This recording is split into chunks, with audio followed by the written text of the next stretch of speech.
팔복, 우리가 너무 좋아하는 팔복, 그죠? 근데 팔복도 있고 기복도 있어요. 기복은 내가 중심이에요. 하나님, 나에게 이렇게 해주시면 내가 이렇게 할게요. 충성할게요. 봉사할게요. 내가 뭐 할게요. 하는 게 기복이에요. 하나님께. 근데 팔복은 하나님이 주시는 복이에요. 하나님이 주시는 복.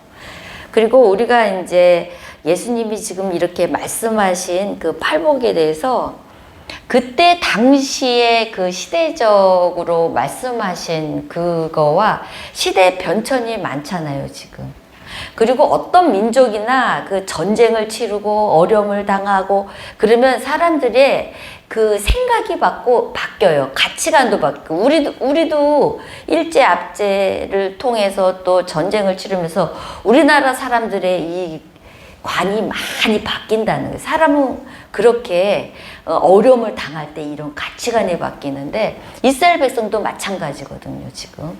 그래서 많은 지금 우리가 냉면 그대로 지금 팔복을 보잖아요. 그럼 이해가 안 가고 이러구나, 오녀하면 땅을 기업으로 바꿔요.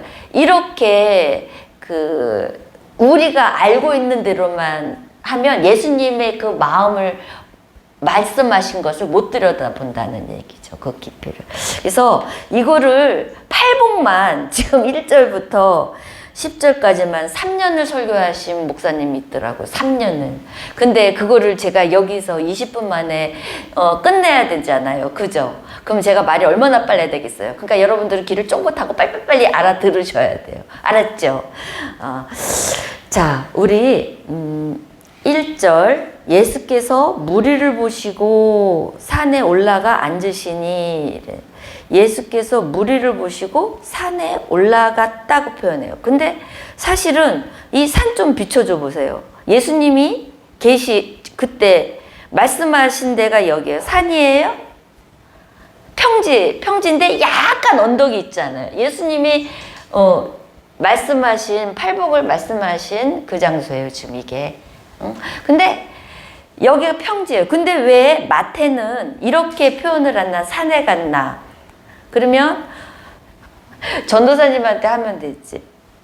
누가복음에는 어떻게 기록했냐면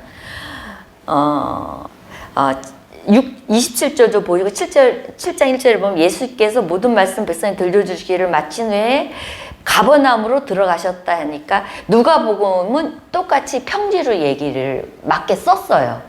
예수님이 평지에서 얘기하고 곧바로 걸어서 가버나움으로 갔다. 자, 근데 1절에 보면 산에 올라갔다 하는 건 마태는 전적으로 구약을 배경으로 왕이신 예수님을 표현하고자 제가 했다고 그랬잖아요. 철저하게. 이때 당시 산에 올라간다 하면 뭔 생각이 나요? 시내산에 모세가 율법 받으러 간 거 생각나잖아요. 그러니까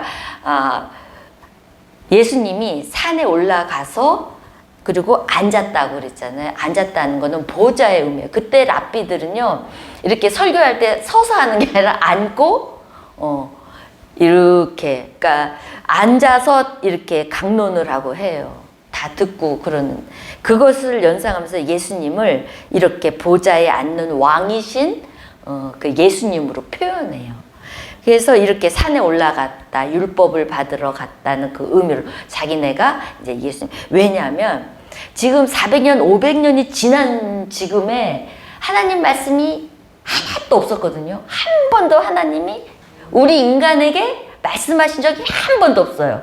근데 지금 이 땅에 처음으로 예수님이 처음으로 말씀을 하시는 거예요. 지금 이게 그냥 팔복이 처음 예수님이 회개하라 천국 가까웠느니라 회개의 외침과 함께 이 말씀은 처음으로 그 말라기 뒤에 처음으로 하시는 말씀, 하나님의 말씀이 이제 처음으로 내려온 거예요. 그러니까 그것을 강조하기 위해서 산에 그렇게 강조했어요. 그리고 앉으시니 제자들이 나온지라, 제자들이 예수님을 따르는 제자들. 그러니까 일반인들 예수님을 모르고 또 안 믿는 구원받지 않는 백성들한테 얘기하는 게 아니에요. 지금 이 팔복이. 지금 여러분들처럼 예수 믿고 앉아있는 성도들한테 하는 얘기예요. 지금 이 말씀은. 그러니까 이거를 알아듣는 사람한테만 말씀을 하신 말씀이거든요. 팔복은. 그러니까 제자들이 나왔어요. 그러니까 입을 열어 가르치는데 3절. 그러니까 예수님의 이제 그러니까 이게 초대교회나 마찬가지죠. 처음으로 말씀이 이제 내려오고 이제 하나님이 이제 말씀하시는데 하나님의 자녀가 된 조건이 아니에요. 하나님이 된 자녀가 이렇게 해야 된다라는 조건이 아니라 하나님의 자녀 제자가 됐다면 이런 팔복을 드러내야 된다는 얘기를 하는. 그래서 이 팔복을 뭐 안 지키면 뭐 복을 못 받고 그 다음에 뭐 천국에 못 간다 그런 의미가 아니에요. 지금 팔복은. 그리고 우리는 꼭 자녀로서 이런 삶을 드러내야 된다는 내용을 사람이 사람답게 사는 걸 지금 말씀하시고자 하는 거예요. 그러니까 우리가 이 말씀을 오해하려면 봐봐요. 천국은 아이들 같아야 간다고 그래요. 그죠? 그럼 우리가 지금 시대에는 봐보세요. 천국이 아이들같이 그러면 순수하고 맑고 영적으로 막 깨끗한 아이들, 죄가 없고 이런 애로 생각하죠. 그죠? 근데 이때 당시 아이들은 어떤 아이들이에요? 완전히 인원수에도 안 들은 무가치하고, 왜냐면 가난하고 전쟁 치르니까 얘네들은 하나 없어져도 상관이 없이 아주 일반 사람들한테는 완전 무가치하고 무능력하고 그러니까 오죽하면 이때 당시 아리스토텔레스, 플라톤, 세네카 이런 철학자들의 책을 보면 세 사람의 공통적인 게 뭐냐면 가장 건강한 아이, 정상적으로 태어난 아이들만 책임 있게 키울 그런 자격이 있다 하면서, 왜냐면 조금 장애로 태어나면 하나님의 저주라고 생각했던 시대거든요. 좀 이게 신들한테 저주받은 아이. 그래서 건강하고 그러니까 정상적으로 나온 애들만 키울 책임 있다 할 시대예요, 여러분. 그러니까 지금 천국이 뭐 그런데 지금 우리들은 아이들같이 순수하고 이런 의미가 아니라는 거죠. 그러니까 이거를 지금 우리 지금 시대에 변천한 지금 2000년 전의 얘기를 지금 시대의 사고로 보면은 이해가 안 되는 거죠. 이해가 안 돼요. 아이들이 순수해요? 얼마나 욕망덩어리예요?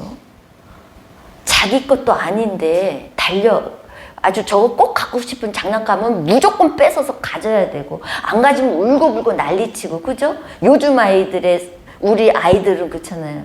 욕망덩어리라면 좀 그렇지만 어쨌든 아이들은 철이 없잖아요. 허망하잖아요, 또. 망토만 하나 둘러주면은 막 나를 줄 알고, 이렇게 아이들이 그렇단 말이에요. 우리 요즘에 생각하는 아이들은. 순수하고 뭐 무가치하고 이렇게 안 보잖아요. 아주 그럼에도 불구하고 보배잖아요, 막. 그러니까 이런 식으로 지금 그렇게 생각을 하면 돼요. 자, 보세요. 심령이 가난한 자, 이 심령이 가난한 자, 마음이 가난한 자거든요. 심령이 히브리어 파산된 자예요. 파산 아시죠? 부도난 자. 마음에 부도가 나고 파산돼서 뭐 아무도 어떻게 해줄 수 없는 상태, 도와주지도 못할 상태, 이런 상태에 있는 자는 복이 있다. 근데 복이 있나니 이 말이 히브리어는 뭐냐? 너는 참 복이 있어, 이거예요. 복을 비는 게 아니라 너는 참 복이 있어. 심령이 가난해서 이 뜻이에요, 지금. 복이란 개념에 두 가지 히브리어가 있는데, 바라크라는 거 많이 들어보셨죠? 그거는 복을 비는 거예요. 나에게 이렇게 해주세요 하면서 비는 게 바라크고, 지금 여기서 나오는 복은 아쉐르 해갖고 너는 참 복된 자야, 이런 뜻이에요. 너는 참 복된 자야. 그러니까 바꾸면 너는 참 복 있어, 심령이 가난해서. 왜? 천국이 너의 것이니까, 이 뜻이에요. 예수님이 지금 우리에게 말씀하시는, 드러내는 삶, 너가 심령이 가난한 때문에 부도나고 완전히 내가 아무것도 할 수 없는 그런 상태로 들어가야 돼요. 그게 누구예요? 성경에서 보면 탕자죠. 탕자가 모든 것이 다 잃고 모든 게서 다 파탄됐고 부도났잖아요. 그래서 결국은 어디로 가요? 주엽 열매라도 먹고 뭐 거기서 아버지한테 뭐래도 먹을 수 있고 아버지는 저기 하자면서 아버지한테로 돌아가잖아요. 그 파탄된 부도된 그 삶에서 아버지로 돌아가. 그게 심령이 가난한 자다라는 거예요. 알았죠? 그래서 여기선 이렇게 심령이 내면적으로 가난한 자. 그러니까 4절에는 이제 외적으로 애통하는 자, 외적으로 애통이라는 거는 이렇게 생각하면 돼요. 자식이 죽으면 애통. 그거는 뭐 어떻게 말할 수가 없죠. 우리 세월을 겪어봤잖아. 그거는 뭐 얼마나 애통이 되는지 어떻게 해요. 외국 나가서 이 땅에서 그 아이의 그 그림자도 생각나니까 아파서 가잖아요. 이 애통, 이렇게 아픈 이 애통.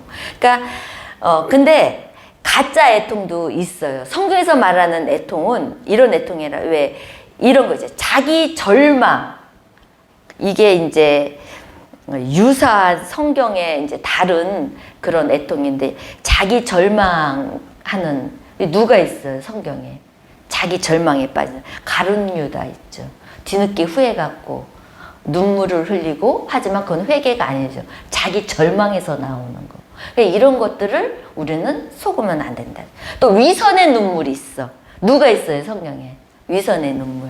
이건 애통하는 게. 사울 그냥 다윗을 쫓아다니다가 죽이려고 막 그 분노심했다가 다윗을 또 만나가지고 다윗이 뭐라고 하니까 내 아들아 내가 잘못했다 그러면서 사울이 울어. 그러다가 또 지나고 나면 또 분노가 일어나서 다윗을 또 막 또 분노에 쫓아서 죽이려고 그래.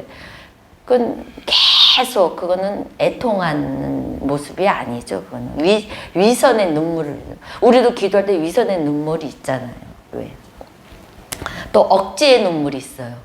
가인 동생을 죽여놓고 하나님 앞에 내 죄악이 너무 중하니까 자기가 너무 가증하다고, 그리고 내가 나가면 나를 죽일까 보면서 그 가증하게 하나님 앞에 그렇게 막 그런 눈물, 동생의 그런 죽여놓고, 그죠? 그리고 가장 예수님한테 지탄을 받고 혼났던, 호통을 받았던 자들 눈물, 바리새인들. 하나님 앞에 막 눈물 흘리고 기도하고 막 두 손 이런데 바리새인들을 호통했어요. 이런 가식적인 눈물도 있어요. 그 다음에 헛된 눈물도 있어요. 헛된 눈물. 집을 하나 사가지고 2년 뒤에 팔았는데 예를 들어 2억에 팔았는데 그 사람이 세상에 8억에 또 팔았대. 이런 눈물, 그죠? 헛된 눈물, 우리의 그 아픈 눈물. 이런 우리들의 애통하는 거 많죠. 하지만 이거는 성경에서 말하는 그런 눈물이 아니라는 거죠. 이 애통은 온전히 내 안에서 나는 아무것도 할 수 없이 오직 나는 할 게 아무것도 없어. 이런 일을 당했는데도 나는 할 수가 없어. 왜 어떻게 해요? 하나님이 해주시는 길밖에 없는 그런 상태, 애통 상태. 하나님이 해주셔야 돼요. 그때 위로를 받는다. 그렇죠. 이런 애통, 하나님만 찾는. 그러니까 내 안에 능력이 없고 내 안에 의가 하나 없는. 그러니까 나는 완전 죄인이고 내가 할 수 없는 그런 상태가 애통의 상태예요. 조금이라도 내가 좀 의가 남아있다면 그건 애통이 안 돼. 지금 내가 말한 이런 사람들은 의가 남아있기 때문에 애통이 온전하게 하나님을 바랄 수가 없는 애통이죠. 예수님은 이거를 말하는 거예요. 아주 애통의 그런 거. 빨리빨리 할게요. 자, 그 다음에 온유한 자는 복이 나니 그들의 땅을 기업으로 받을 것이다. 온유를 하는데 왜 땅에 기업을 받아요? 그때 당시 2000년도 사람들은 온유란 말도 이해가 안 가지만 땅을 받아? 이거 그때 당시는 이해를 못 했대요. 예수님의 팔복을. 왜냐면 그때 로마 시대잖아요. 로마 시대고 걔네는 굉장히 힘으로 다스리는 시대란 말이에요. 그러니까 눈에는 눈, 나에게 이렇게 하면 복수하는 게 용감하고 용기 있고, 근데 조금 이렇게 그걸 못하면은 비굴한 사람으로 취급받고 용기가 없는 사람으로 취급을 받는단 말이에요. 그래서 그때 당시 온유는 그런 그리고 우리가 생각할 때 겸손이라고 생각하죠. 온유와 겸손은 완전 틀려요. 그래서 근데 이제 성경에서 말하는 이 온유는 뭐냐면은 자기 자신에게 도취하지 않는 거. 어떤 상황이 와도 자기 자신에게 도취하지 않아야 돼요. 나한테 누가 뭐를 좀 했어. 근데 저게 어디서 나한테 이런 거. 이거는 온유한 자가 아니라는 거예요. 그리고 내가 조금 뭘 했는데 그게 막 성과를 일으켜서 사람들이 막 아주 이렇게 높여줘. 근데 거기에 그 상황에 내가 도취가 돼가지고 그렇지 나 정도 머리면 막 이렇게 이런 것도 온유한 자가 아니에요. 어떤 상황에서도 내가 나를 도취해야 하는 건 온유하잖아요. 근데 가장 지면에서 온유한 자가 누구였어요? 모세였죠.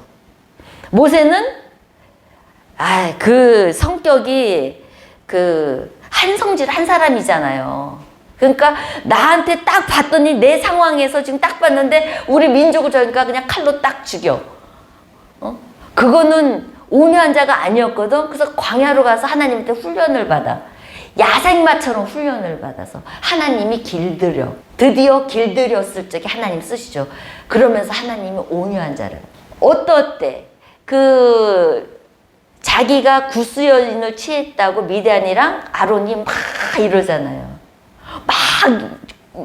그러니까 시보라가 죽었던 것 같아요. 죽고 이제 여자를 구했는데 우리랑 틀린 여자를 구했다고 막 그러면서 근데 그게 중요한 게 아니라 그 다음에 너만 하나님을 대면하냐? 우리도 하나님 대면한다 하는데 그게 본심이죠.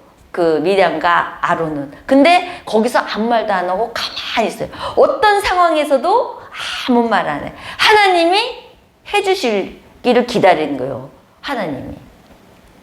그렇게 하나님께 길들여진 자. 그걸 온유한 자라고 그래요. 그런 자는 땅의 기업을 받는다. 이 땅의 기업을 받는다가 하나님의 그러니까 이게 참 제가 어떻게 잘 설명하려나 모르겠지만 하나님이 주시는 땅에서 하나님의 통치를 받으면서 하나님의 임재를 맛보는 그런 자가 된다는 거예요. 하나님의 질서 안에 하나님의 땅의 기업을, 그러니까 우리가 말하는 땅을 이렇게 준다는 의미가 아니라 하나님의 통치 안에 땅 있죠. 그 땅에 내가 너를 통치하고 내가 너를 임재 속에 너를 이끌어 간다는 온유한 자는.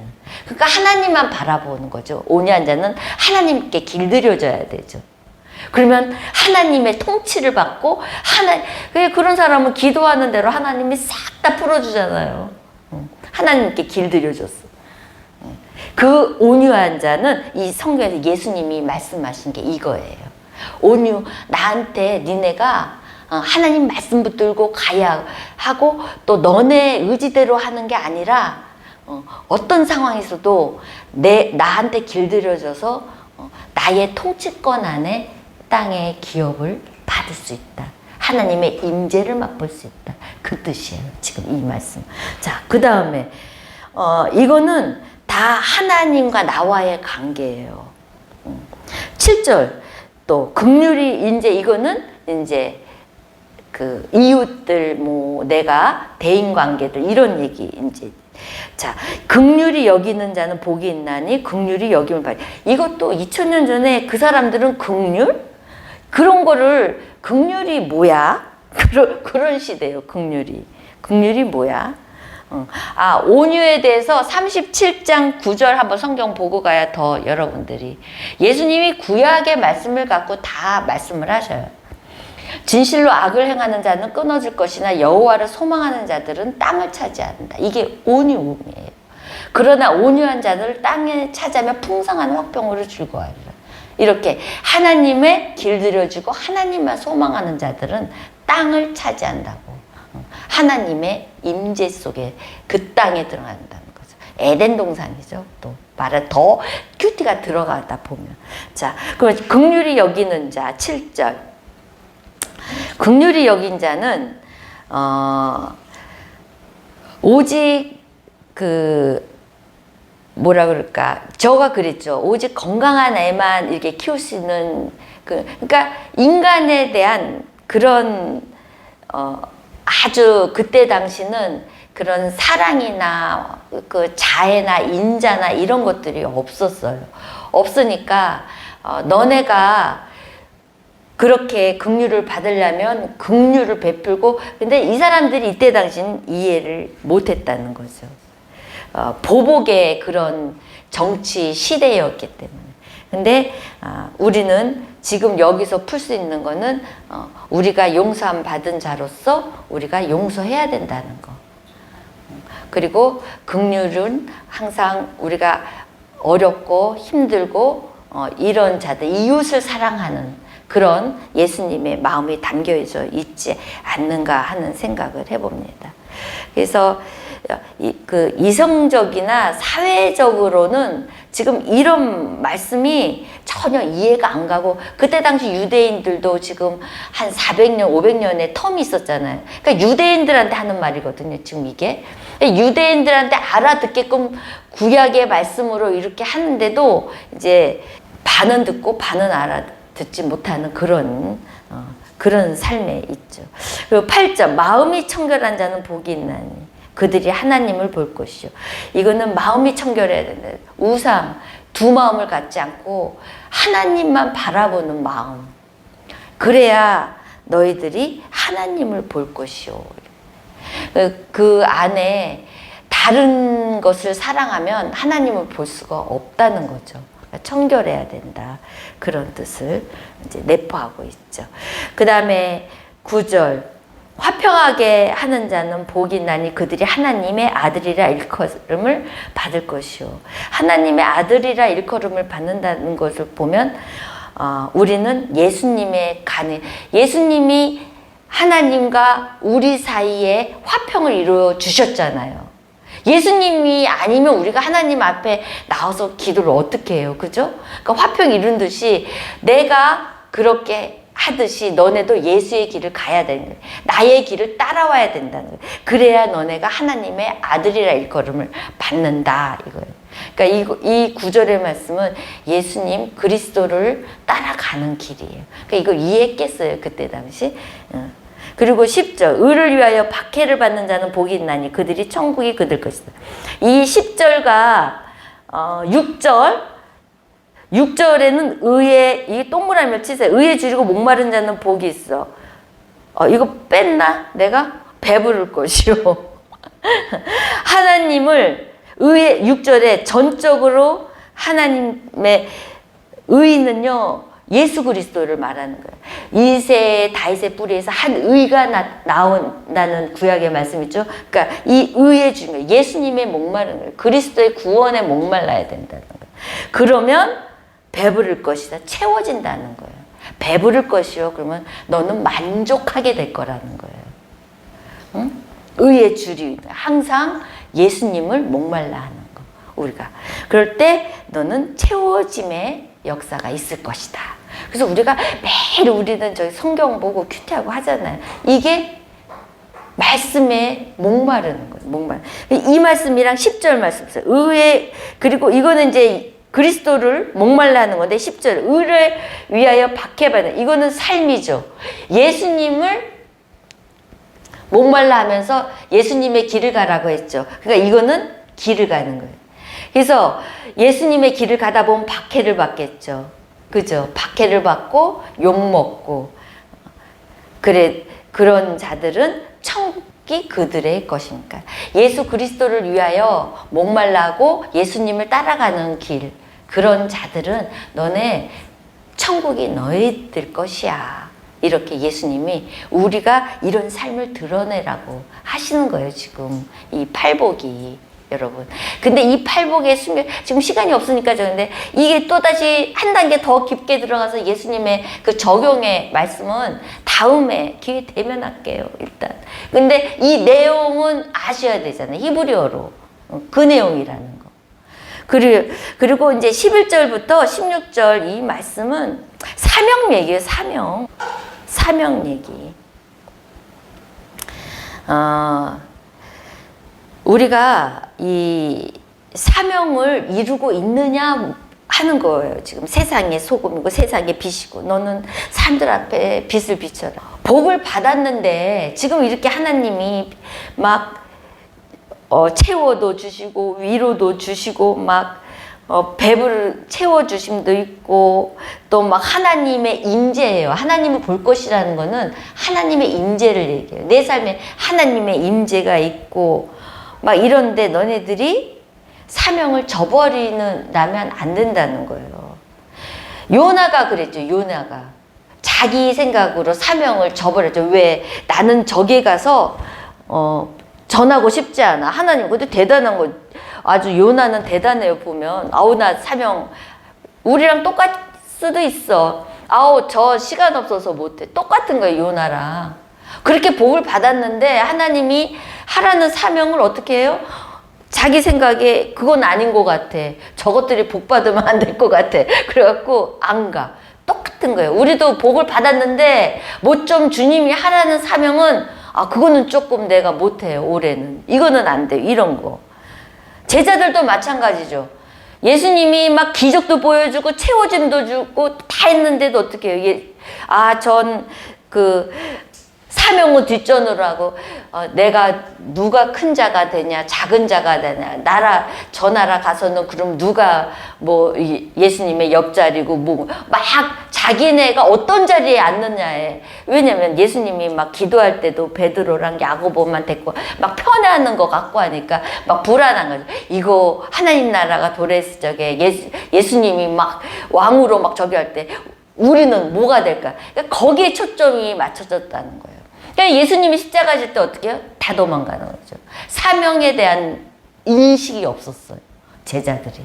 나중에 성령 받고 다 했지만 이런 거예요. 그래서 이 복을 주시는 거는 기억하세요. 하나님이 사명을 위해서 주시는 거다. 복은. 절대적으로 복 주시는 거는 사명이에요. 여러분이 착각하는데 뭐가 잘 되고 이런 건 다 하나님의 사명을 이루기 위해서요. 그래서 예수님은 이 분열과 갈등과 아픔이 있는 이 갈릴리 가장 이런 곳에서 예수님이 사명을 감당한 거예요. 우리도 좋은 데서 가갖고 하면 좋죠. 근데 어떻게 해요? 가장 열악한 데서 이런 데서 장로하면 뭐해? 이런 악한 생각하는 나는 큰 교회에서 장로해. 이런 제자들처럼 그죠? 그런 악한 작은 교회에서 충성하고 봉사하는 이런 것들을 우습게 한단 말이에요. 그래서 그리고 참 지혜로운 게 빠졌는데 3절 심령이 가난한 자 여기 지금 다 가난한 자가 앉아있는데 가난한 자는 복이 있다면 그 말을 어떻게 알아들어요? 못 알아듣는다니까. 그러니까 어떻게 해요? 마태는 심령이 가난한 자라고 했어요. 누가복음에는 그렇게 가난한 자는 이렇게 했지. 그래서 참 마태가 구약을 통해서 지금 구약을 다 못 찾았는데 이게 다 구약에 나와 있는 말씀. 예수님이 이렇게 팔복으로 너네가 사명 감당하기 위해서는 이런 복으로 너네가 할 것이다. 그러니까 너네는 이런 복을 드러내라 하는 거예요. 그러니까 우리가 사명 감당하면 내 삶 속에서 막 하나님의 임재가 있으니까 막 기도할 때마다 안 되는 문제가 막 풀어지고 임재한다고 했잖아요. 막 목마른 자는 막 배부르는 축복이 막 오고 이런 거 알았죠? 뒤에는 사명 감당하는 거. 복을 받았으면 사명 감당하는 거. 그래서 복을 아직 못 받았다. 기도 응답이 안 됐다. 그럼 여러분 오늘 말씀 들었으니까 이러면 되잖아요. 주님 저 사명 감당하게 이건 기복 아니잖아요. 사명 감당하게 응답해 주시고 복 주시옵소서. 제가 사명 감당하겠나이다. 이렇게 기도하는 땡깡 부리는 오늘 기도의 밤이 됩시다. 아멘.